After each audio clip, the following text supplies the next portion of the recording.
Para sa mga lalaki dyan, porkit maganda, sexy, malaki dibdib, malaki puwet, sikat, mahal mo na agad, porkit magaling mag-twerk, pangarap mo na agad, wag ganun.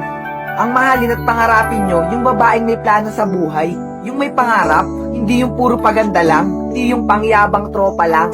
Yung babaeng bukod sa masipag at may plano na sa inyong dalawa, hanapin mo yung babaeng tanggap ka sa kung sino ka. Yung babaeng tatanggapin ka sa kung anong pagkatao ang meron ka. Kahit hindi na ganun kaganda. Dahil ang magandang kaanyuan ay madali lang maghanap ng ganyan.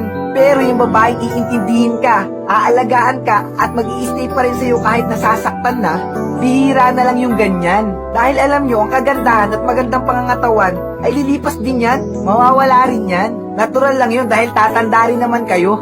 Pero yung babaeng sasamahan ka pa rin yung mga pangarap mo, yung babaeng nasasamahan ka at susuportahan ka sa mga bagay na gustong-gusto mo, yan yung piliin nyo. Dahil ang panglabas na kaanyuan, bonus na lang yan. Pero yung babaeng may pangarap at ikaw yung gustong kasamang mangarap, kaibigan, yan yung klase ng babae na dapat nating hinahanap.